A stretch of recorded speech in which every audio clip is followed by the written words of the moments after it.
Okay, we lit it just like a fuse, so no need to pick and choose. Welcome to 2020, where we do more than interviews. The hottest be coming through, jumping knowledge on all of you. Get a pick of the front of you with the truth that they offer you. Yeah, hands up, we doing it for the culture. To give artists and businesses more exposure. Keeping it real and stay solid just like a boulder. It's about to go all the way down, can't get no lower.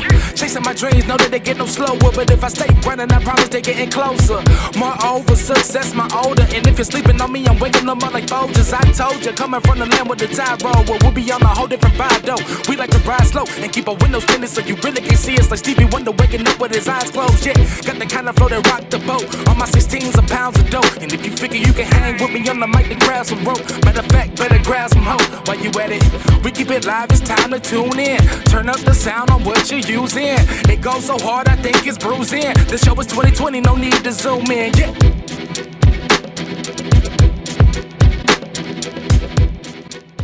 I was diagnosed with depression in college, right? Mm-hmm. And I describe mine as background music. That's where I am with mine now. It's background. It's like, have you ever been in a store and you didn't even realize the music was playing until you realized the music was playing? It was always there. It never stopped, but you didn't even realize the music was playing until the music was playing. That's how I am with depression. Like the sadness is there. It's always there. And most of the time I don't realize that is there until I realize that is there. Certain things trigger it. And that's when I learned, okay, maybe today is a day. The last 2 weeks have been weeks where I have truly had to slow down and stop trying to pretend like it's because of something else. Because like we will make excuses like, oh, I'm not really sad. Maybe I'm just last week when you actually caught me in the park, I was running 5 miles. I was struggling. Oh my God, mentally, I was struggling. Physically, I was fine. Mentally, I was struggling. That's why you kind of caught me singing a couple songs, because I was mentally struggling. And I was like, well, maybe I just did way too much. Maybe 5 miles was way too much to run too soon. But it wasn't. You were having a mental breakdown, babe. Stop making an excuse for that. Be honest. Not the Christian language is like, oh, you can't speak that into existence, but it still is.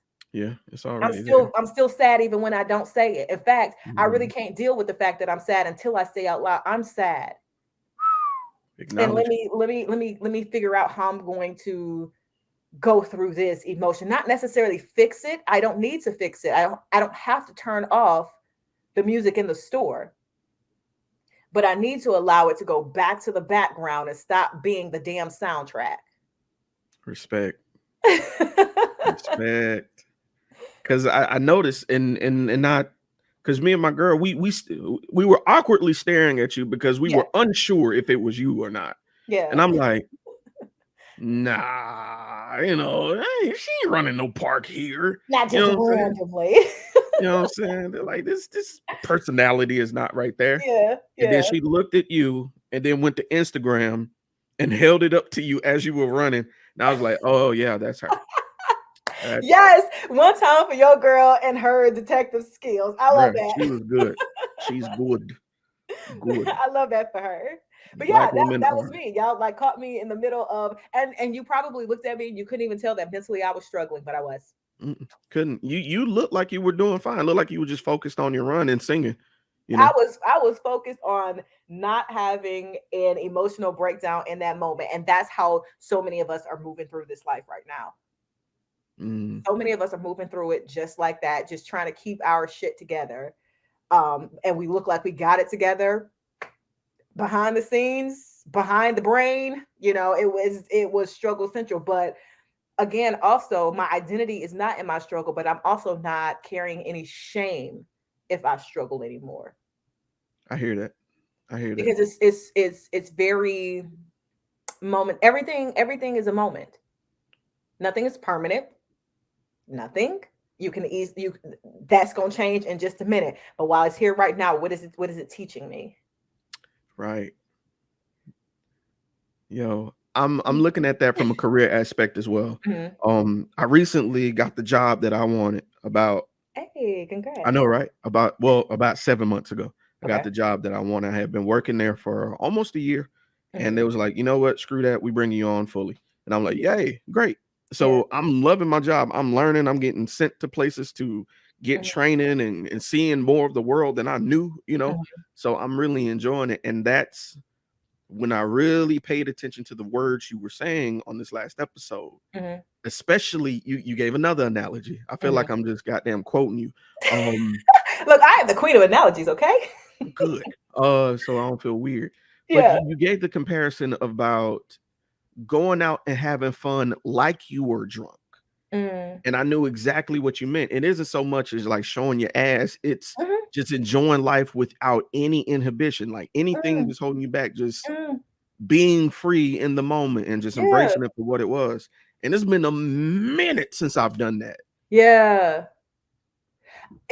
You know what? I think we all have. And recently, like, I wanted to go to Essence Fest, right? And I had the unique opportunity of not only having a place to stay that I did not have to pay for, all access to Essence, like I had the dream situation. And one of my favorite artists, who's Lucky Day, I wanted to see him so bad, but I just refused to allow myself into a space with a bunch of people because I was like, nope, I will be way too anxious. I will not have a good time. Blase. Like, I have come up with every excuse why I should not go and have the time of my life. Why? Talking yourself out of opportunities. That is Talking Jeremy. yourself out of a damn good time. Man, that is me to a fault. But I've grown to embrace these two words. Fuck it. Fuck it has been like the best thing that's happened to me. Babe, listen, fuck it is one of my favorites. like you do with people, I do with certain financial decisions. Like it could be literally to better something that I'm passionate about. And I will have buyer's remorse on it and talk myself out of doing something for myself.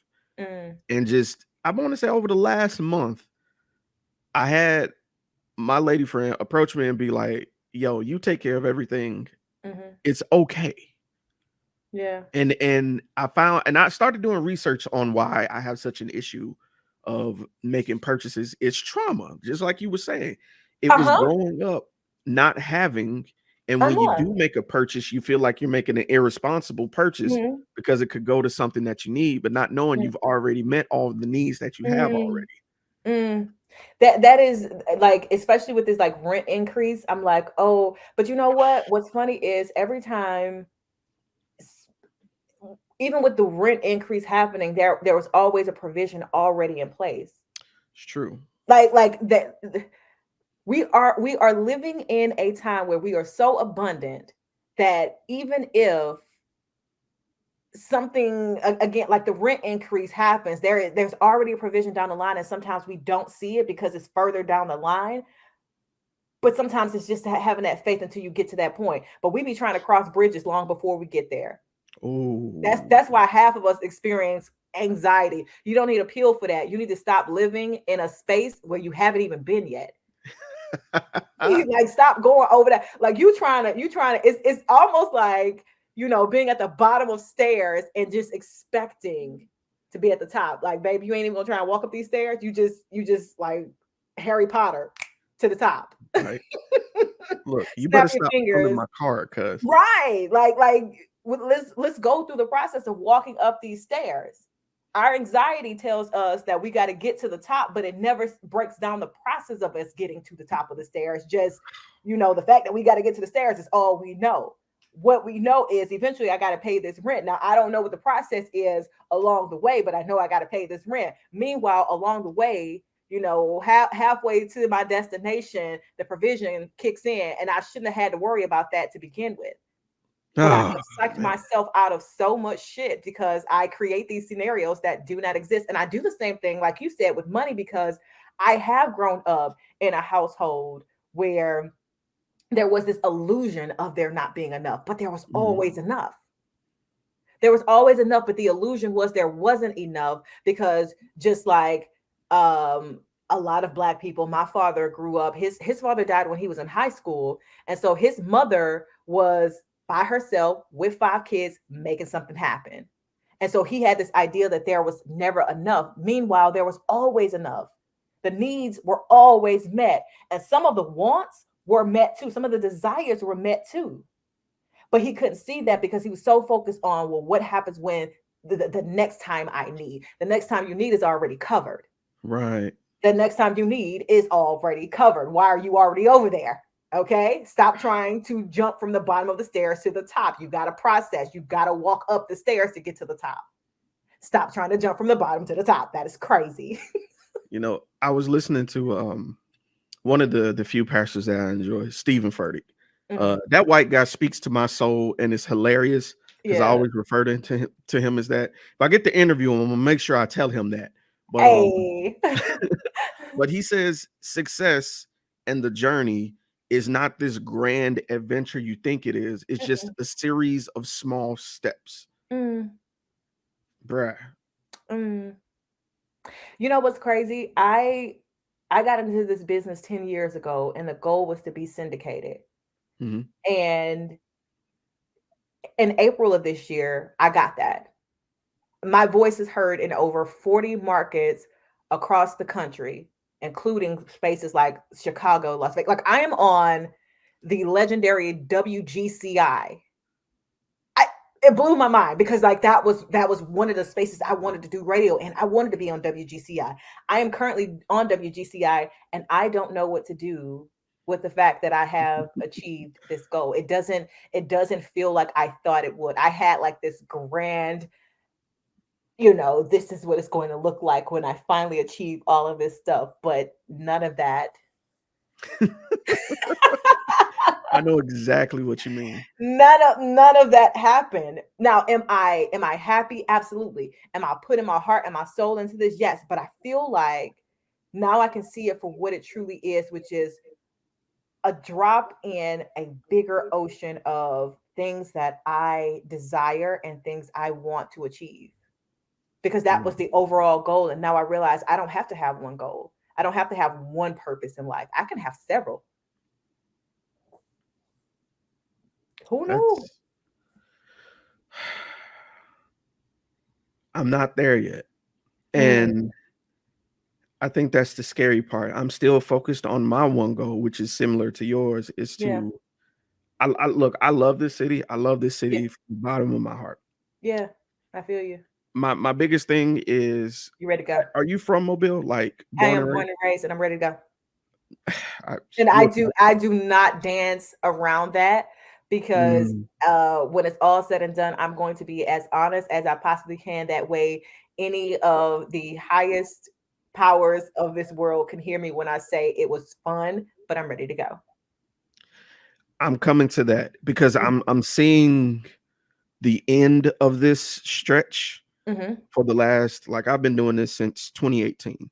Yeah. And I'm seeing how far this in Mobile can go. So what's the plan? Have you put together the plan of where you go next? I haven't, because I have an idea of what I want to do. I just don't know how to go about reaching those markets with what I currently have. I'm having that issue of work and hobby balance because my job requires a lot of me, which I really enjoy. I'm happy to be in the career that I want. Yeah. But I absolutely want to do more of my hobby. I want to travel outside of Alabama and say, yo, 2020 is here. 2020 is here. 2020 is here. And, so do trying to, So here was the thing. Before last year, I put it on my vision board that I wanted to do what I'm doing this year. But I looked at my life, and because you said something that struck, I looked at my life and there was nowhere for me to do what I'm doing right now. Right. I had my plate so full. When the hell was I going to have time to do a syndicated show? So I started making space for it. I started looking at some of the things that I was doing, the things that I was spending money on, that I was spending energy on, the people that I was connected to. Does any of this make sense for what I said that I wanted? And when it didn't, and if it did not make sense, it had to go. I started really disciplining myself beforehand. Get to work at a certain time, because if you have time to do A, B, C, and D, then you can leave an extra 2 hours in the day to now record this show. So I would do that. Like I had already set my life up to so that when the syndication came, I could just slide that puzzle piece in. I left space for it long before it happened.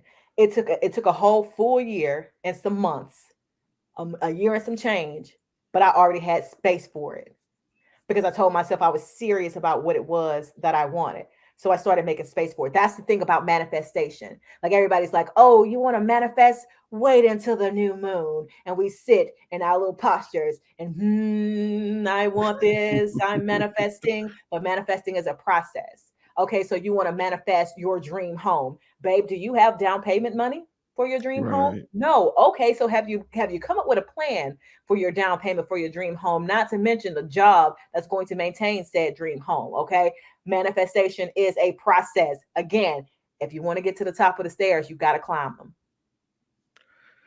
Hello and praise God. Man. All Create right. your process, babe. I hear you. Because we could talk about it all day long about all the dreams and ambitions and the things that you want to do. But at some point, while you're out here daydreaming, stop putting boundaries on yourself.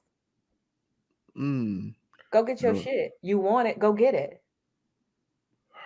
And I'm not going to tell you it's going to be cute. I'm not going to tell you it's going to be fun. I'm going to tell you that you are going to struggle. You're going to lose. You're going to wonder if you're doing what you're supposed to be doing. You're going to wonder if you're headed in the right direction.